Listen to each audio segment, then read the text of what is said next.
என் தலைமுறையில நீங்க வாங்குறத வாங்கினீங்கன்னா தான் முடியும்.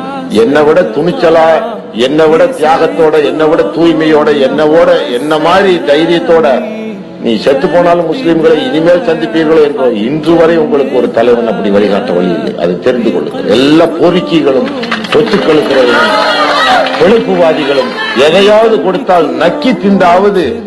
நான் அப்படி அல்ல. பாட்டாளி மக்கள் கட்சியே தப்பென்றால் அந்த மேடையிலே கண்டிக்க தவறாதவன் நான். வரலாற்றிலே நீங்கள் அதே மாதிரி ஒருவனை சந்திக்கவே முடியாது. தப்பை தப்பென்று சொன்னேன், நீதியை நீதி என்று சொன்னேன், வேசியை வேசி என்று சொன்னேன், தாசியை தாசி என்று சொன்னேன். மக்களிடம் நியாயத்தை மட்டும் சொல்லிவிட்டு சென்றேன். பின்படைகளை பற்றி கவலைப்படவில்லை.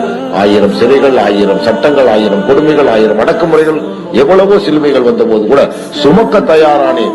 என் கடமையாற்ற நான் கொஞ்சம் கூட தயங்கியவன் அல்ல. எனக்கு தெரியும் எத்தனையோ பேர் பித்தனா பேசிக்கிட்டு, இங்கிட்டும் பேசிக்கிட்டு, அங்கிட்டும் பேசிக்கிட்டு, சும்மா பத்திரிகையில் எழுதுவான். முஸ்லிம் பத்திரிகையில் 100 பத்திரிகையில் பில் கிளின்டன் செர்பியாவில் செய்வது சரியில்லை, ஏன் இங்கு ஜெயலலிதா கோரை குளத்தில் சத்தியமூர்த்தி செய்வது அயோக்கியத்தனம் எழுதுவானா? அவன் படிச்சிருந்தான். பில் கிளின்டன் படிக்க மாட்டான். உன் பத்திரிகைக்காரன் வீரத்தை காட்டுவான். பெரிய பந்தாலாம் ஓட்டுவானுங்க. உங்க முஸ்லிம்கள்லாம் நான் பார்த்துட்டேன். எத்தனையோ கட்சிகள் எல்லாம் சும்மா பிழைப்புவாதிகள். ஒருத்தன் கூட இறங்கி களத்துல நிக்க மாட்டான். ஒரு அடிக்கு தாங்க மாட்டான். ஆனா நான் 135 அடி தாங்கி இருக்கிறேன்.